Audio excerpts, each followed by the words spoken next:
Përshëndetje, shikues të Klan Kosovës. Kur ka ardhur në vitin 1998, respektivisht në vitin 1999, ka qenë njeriu që është quajtur ose ka qenë komandanti ushtrisë ligjtare të Kosovës. Ka marrë një detyrë që pak kush ka pritur që do të përfundoj pas kaq vitesh, gati 15 e gjys ose 16, që të jetë edhe minister i FSK-s që tash prej sot edhe minister i mbrojtjes.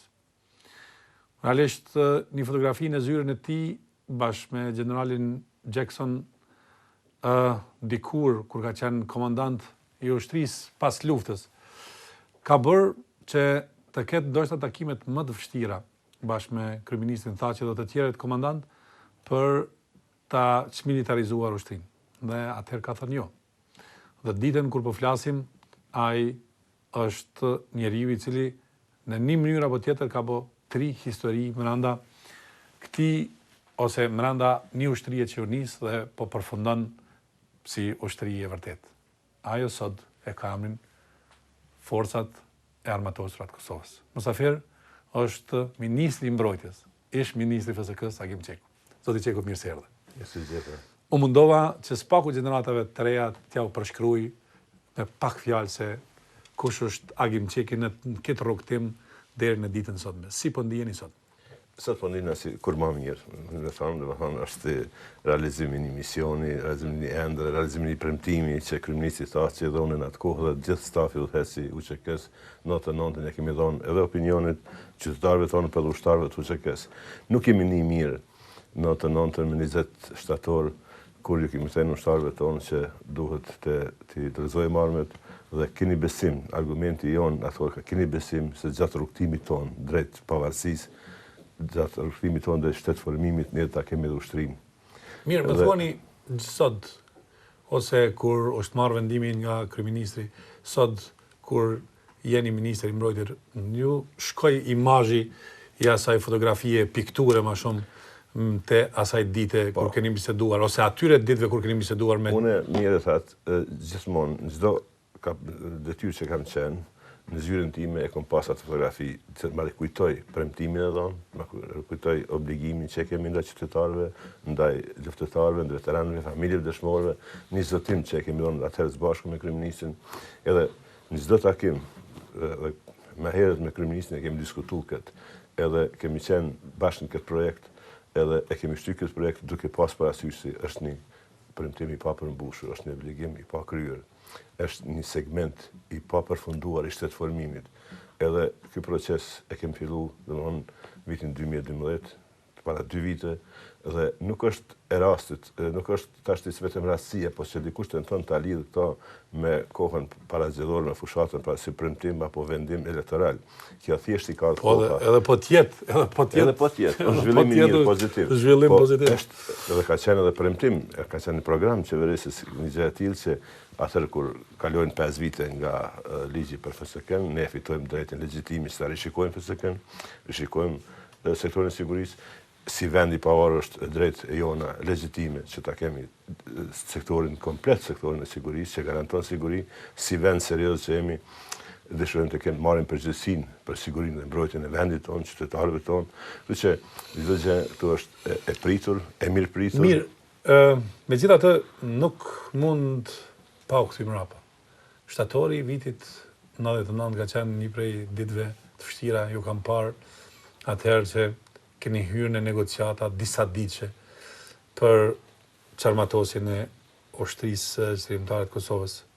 Është ushtria e parë që ka hyrë në një procedurë çarmatosjes për një premtim se do të shndrohet në ushtri. A ke besuar në këtë? Kam besuar.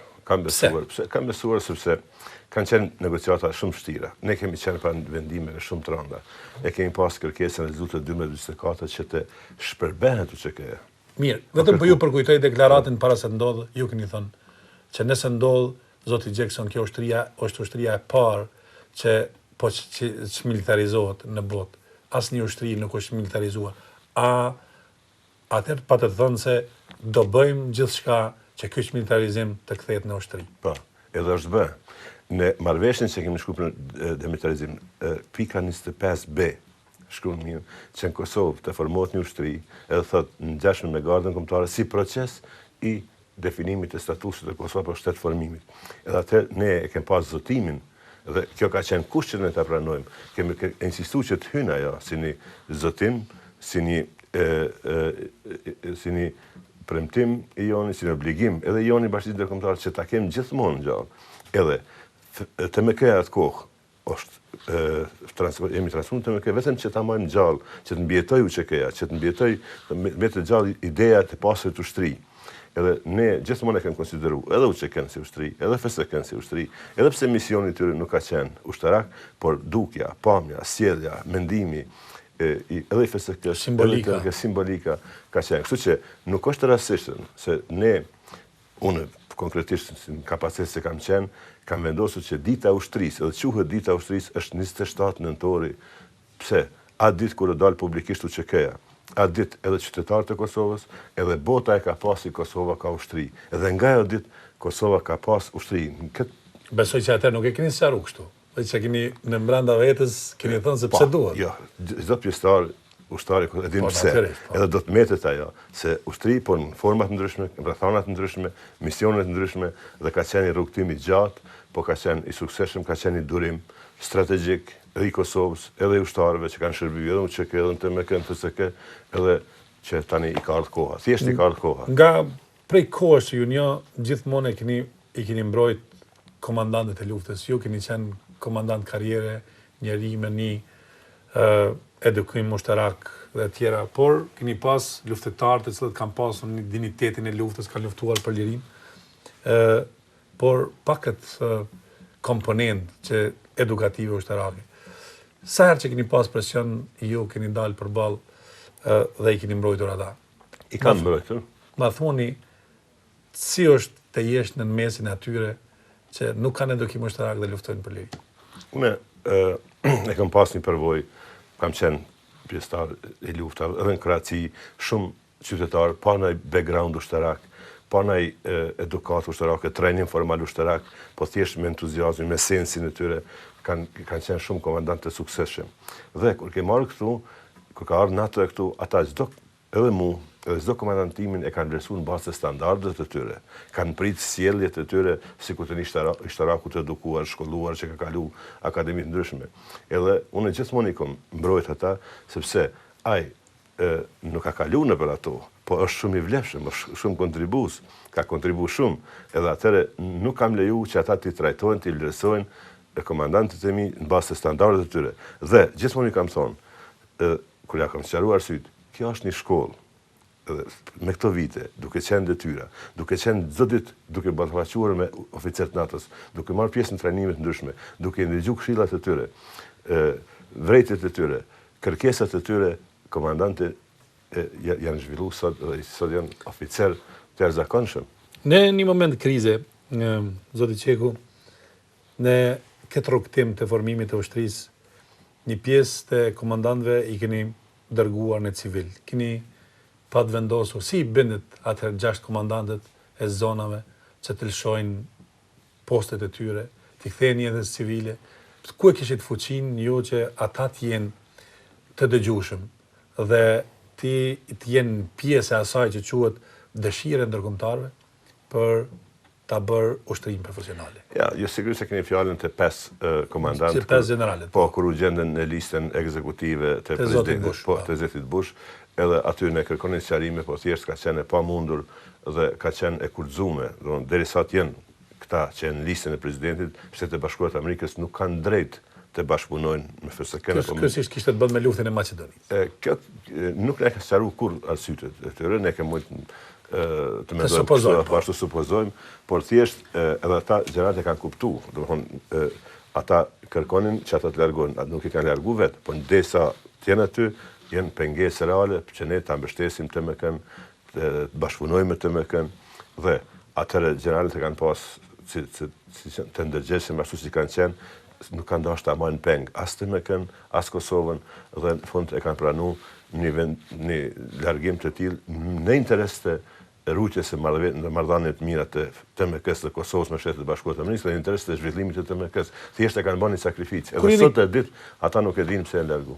Edhe kur keni qenë kryeministër, edhe kur jeni kthyer në politik, a keni menduar që dikush tjetër mund ta lëndoj TMK-n dhe kjo të shndrohet në diçka tjetër dhe mos të ketë rrugën e mirë për të shndruar në ushtri? A keni pas një dozë skepticizmi ndonjëherë që kjo mund ndodh me TMK-n? Ja, unë kur kam pas negociata për ta marrë qeverinë në drejtim, unë kam pas premtime që TMK-ja thjesht e ka kryer misionin e vet dhe tani ne si pjesë e definimit të statusit, me status me pavarësinë e Kosovës, TMK ta merr në formë tjetër. Kështu që ka qenë pritje aty kur kom lënë TMK-n, atë TMK vetëm ka qenë pritje të statusit final të Kosovës, pavarësisht. Dhe ditë që me status final do ta merr në formë tjetër, çfarë e ka marrë me FSK-n. Mirë, a ka momente kur ka qenë i zgjenuar gjatë kësaj periudhe për arsye se ka qenë puna më e vështirë e asaj që quhet disiplinim i ushtarit? A ka momente që ndonjëherë ke menduar se ky koncept të cilin ju e keni nisur mund të dështojë dhe mund të jetë ndryshe? Apo keni qenë idealist se TMK-ja do të jetë ushtri gati? Kam qenë, gjithmonë kam qenë idealist, këtë e kam pas si vizion.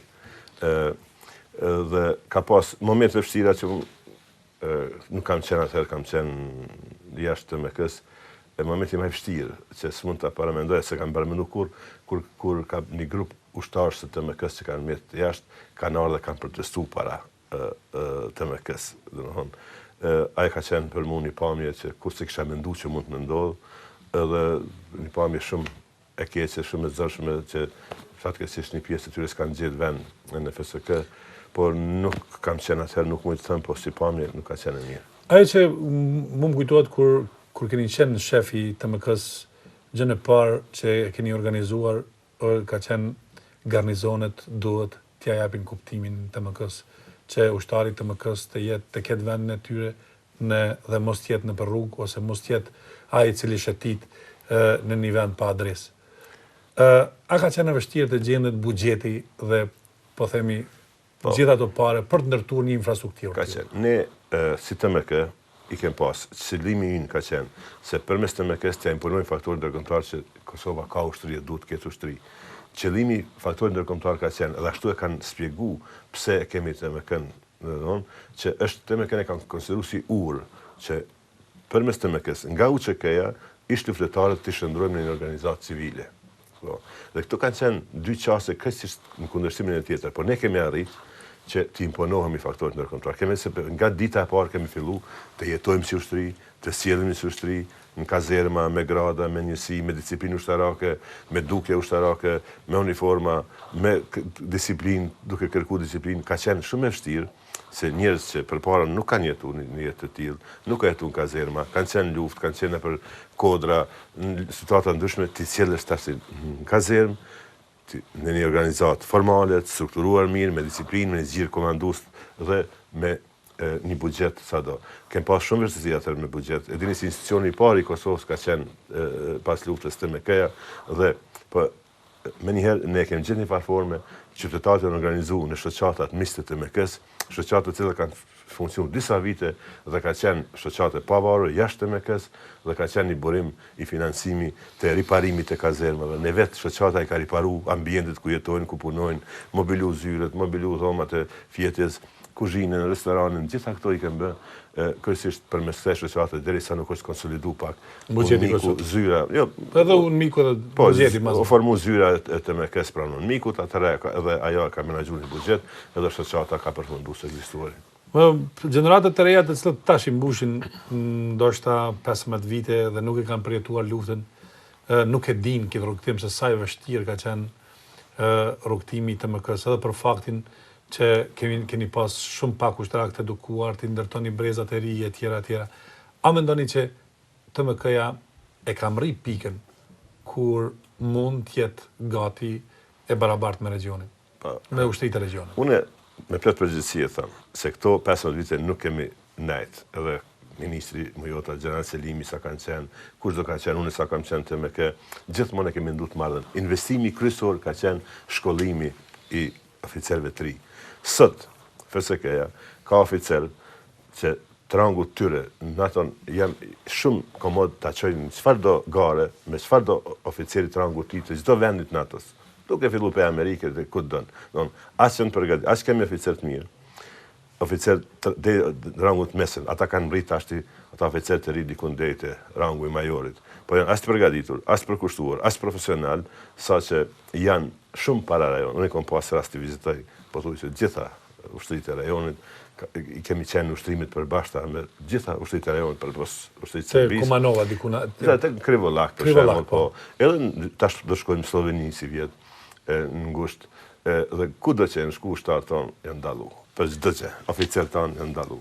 Mirë, kjo ishte pjesa e parë e bisedës me General Agim Qekun. Unë preferoj ta quaj Agim Qekun general gjithmonë. Ministrin e Mbrojtjes. Dhe Ministrin e Mbrojtjes tash të Kosovës, për arsye se në fjalorin e tij u pa që mbeti ajo ende FSK e tash është Forcat e Armatosura të Kosovës. Shkojmë me reklama dhe kthehemi në pjesën e dytë për thënë se çfarë ndodhi ose çfarë ndodh për sot, ku do të angazhohen, a do të jenë pjesë e NATO-s dhe tjera, dhe cilat janë hezitimet që mund ndodhin nga shtetet e tjera për faktin se sot kemi Forcat e Armatosura të Kosovës. Shkojmë me reklama dhe kthehemi në studio.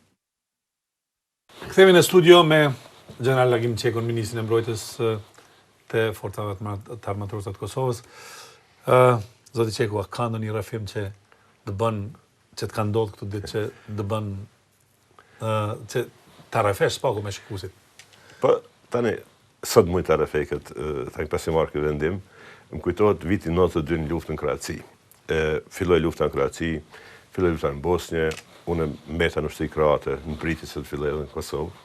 Edhe fillun bashkëpunëtarët e mi, oficerët e mi, të në farë forme të na akuzojnë neve në Kosovë, si zhgënjym pse ne se shfrytzuam momentumin, për një luftën, që hupëm këtë shansë që në Bosnja, në Slovenia, që u nda, edhe gjithë kanë prit, edhe realisht kanë prit edhe une, që të nisin luftën. Edhe une e kisha një besim, i thash kolegët mirë, më kujtohet, e shumë mirë cili është, thash Kosova ka me qenë e pavarur, e lirë e pavarur, thash edhe une ka me qenë Ministri i Mbrojtjes i Kosovës. Po, që është interesant, edhe a i tha kur, tha s'ka me qenë. Kolegu i të krah. Kur, se shfrytzuar këtë moment, njëherë vera kadera bjen këtë kuptim. Isha kryeministër dhe isha në Zarë. Në një restoran, edhe më pava qaj kolegë, mas disa viteve.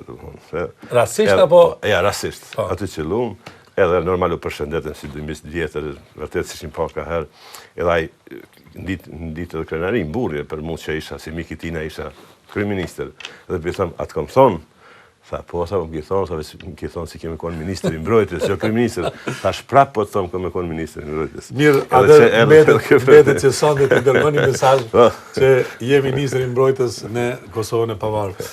Atëherë, zoti Qeku, faleminderit për këtë rrëfim të këndshëm, ose këtë pëmnej pjesë të... Do ta kupton se që majta premtimin, notë e dytën që kam dhënë. Desha thëmë, tash e kemi Forca të Armatosura të Kosovës, cili është raporti me ushtritë e NATO-s?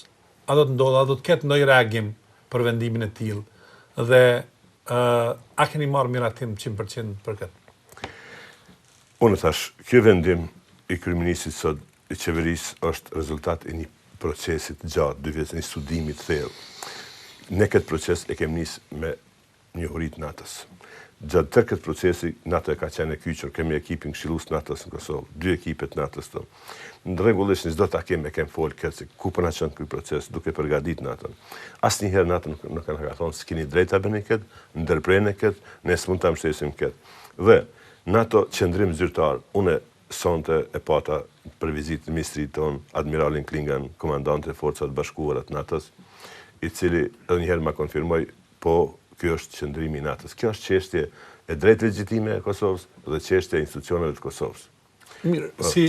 Dhe kjo është qëndrimi zyrtar. Kështu që NATO-ja funksionon në bazë të konsensusit, i dim që kem 4 vendet të NATO-s që nuk na njohin, me marrë një vendim konsensual, ma të drejt për drejt, është vështirë. Kështu që NATO gjithmonë merr qëndrime të balancuara, 2 kuptimta, dhe ne kemi aq përvojë sa dim si të lexojmë.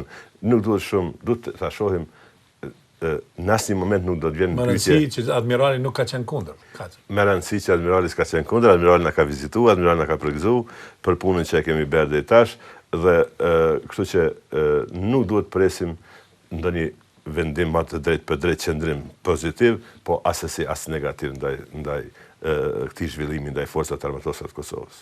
Mirë, si procedurë, kur jeni tash Ministri i Mbrojtjes i Forcave të Armatosura të Kosovës, a do të ketë ndryshim në raportet me ushtrit, a do të ketë ndonjë ndryshim me KFOR-in, apo do të mbetet e njëjta gjë pa u prekur asnjë prej atyre hatërmbetje ose mos ketë hatërmbetje për vendimin. Ne tani do të bëhem, ndryshon kushtetuta, ndryshon ligji, ajo është momenti zyrtar kur ne edhe ligjërisht jemi forcat armatosura të Kosovës. Dhe nga ai moment çdo kush do ta trajton si partner të barabartë, si ushtri.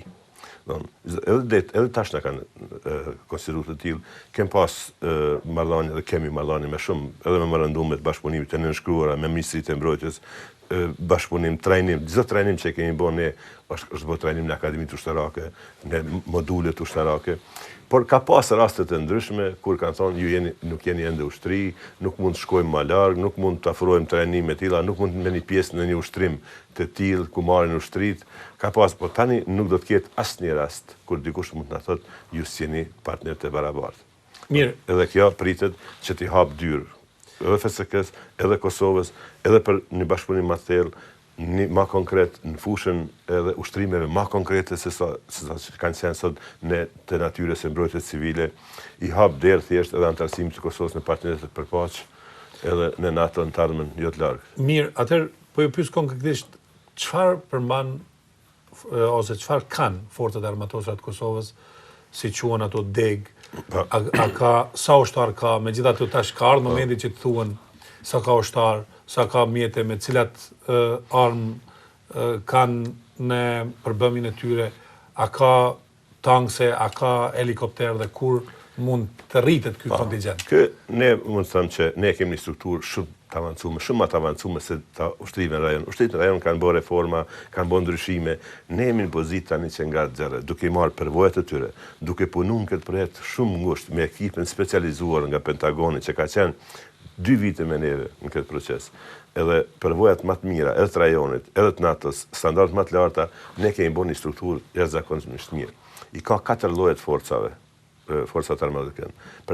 Për arsye të quhen forcat armatosura, se janë disa lloje forcat. Forca komponenta e parë është forca toksore. Këto do të jenë forca tipike ushtarake, të trajnuara, të pajisura për operacione ushtarake apo luftarake. Nuk do të kenë ben asesi me operacione tjera të natyrës civile, me ndihmu komunitetet, absolutisht jo. Do të jenë vetëm këtu për operacione në Kosovë dhe jashtë Kosovë. Në operacione paqëruese. Mandej do ta kemi komponentën që kur se ka në rajon, garda kombëtare. Edhe ashtu quhet, garda kombëtare, National Guard, e cila mision Gjana sajt Amerikës? Plotësisht në përputhje me natyrën, misionin e gardës kombëtare të Amerikës, e cila në mision primar e ka sigurinë e brendshme, mbështetje qytetarëve, kryesisht detyrat e reagimit ndaj krizave të ndryshme. Kryesisht misioni primar është ai mision që sot e ka FSK-ja, kurse sekondar mbështetja e forcave operacionale toksore, qoftë këtu, qoftë edhe jashtë vendit. Ata do të jenë, domethënë, se edhe gardën kombëtare kemi pas edhe në Kosovë në operacion në Domethënë, garda kombëtare është e aftë për gjëra emergjente. Për gjëra emergjente, kështu që nuk do të përzihet kjo forcat toksore, nuk do të përzihen ato. Ato kanë detyra tjera luftarake, ato janë puro luftarake, ushtarake, kurse garda kombëtare do të jetë rekrutuar nga komuniteti dhe do të jetë në shërbim të komunitetit, siguria e qytetarëve, siguria e pronës tyre, reagim ndaj situatave të ndryshme emergjente, por njëkohësisht edhe e gatshme që ti mbështes, ti ndihmoj apo zaventësoj edhe forcat toksore. Mandej kemi forcat e logjistikës, domthonë ku është logjistikës e krejt forcat toksore, duke filluar nga furnizimi, mirëmbajtja, transporti, mjekësia, depot, stoqet, rezervat, e tjerë, dhe e kemi komandën e trajnimit e tërë forcat, qoftë gardës kombëtare. Ajo që quhet edukimi i gjeneratave të tashme. Po. Po. Plus e kem akademinë ushtarake. Do të prodhojmë oficer tonë, ashtu që prodhojmë sot. Akademia ka me qenë kuadër të forcat armatosura, apo si Kuadër digasteri veçantë? Ja, digasteri veçantë, po në kuadër të forcat armatosura. Mirë, po tash, nëse një qytetari rëndon pyet, çfarë do bëjmë a do kenë forca ajrore dhe si janë, po themi, procedurat për të krijuar për shembull kontingjentin e ushtarëve për helikoptere, apo janë veç trajnuar ato? Na do të kemi helikopter, nuk do të kemi avion, s'ka asnjë vend tjetër, nuk kemi nevojë. Ne synojmë të jemi të NATO-s, domthonë shumë pajisje tjera që ne si kemi i ka NATO, sepse një ditë kur të jemi NATO në bazë artikullit 5 ka obligim edhe për ta mbrojtur çdo antar apo çdo partner të NATO, kështu që edhe mundësi buxhetore nuk kemi. Dhe ne kemi përqafuar gjithashtu konceptin smart defense apo mbrojtja e mençur, që të llogarisim, si ndërtojmë gjithë kapacitetet vet, po llogarisim kapacitetet NATO-s, kapacitetet partnerëve tonë strategjik. E trajnimi? Po, trajnimi, po ne do të kemi helikopter, është e para njësiti helikopterëve, në kuadër të gardës kombëtare, do të jetë, dhe qysh tash ne kemi kadet që janë duke u trajnuar në Turqi, edhe për pilot, edhe për mirëmbajtës.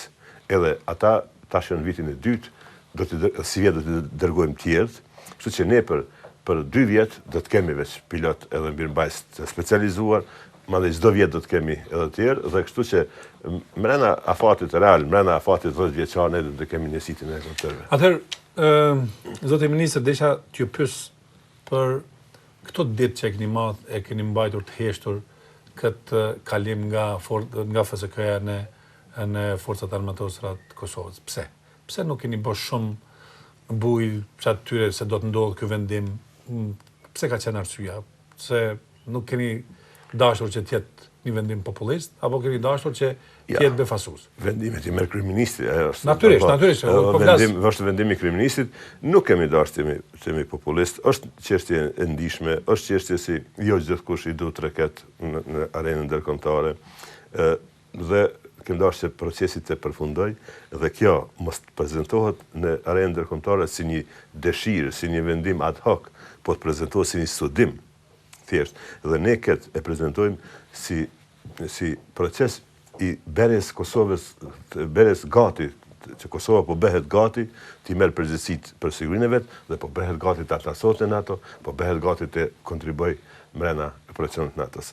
Dhe janë menduar të gjitha gjërat që duhet të sqarohen, se kjo bëhet fjalë për një studim të mirë, për një studim të thellë, për një qasje reale, duke marrë parasysh edhe mundësitë tona buxhetore, se ka prioritete të tjera Kosova. Mirë, zoti Qeku, ju i keni shijuar të gati gjitha të mirat, hidhrimet, pastaj të bukurat e këtij vani në këtë periudhë.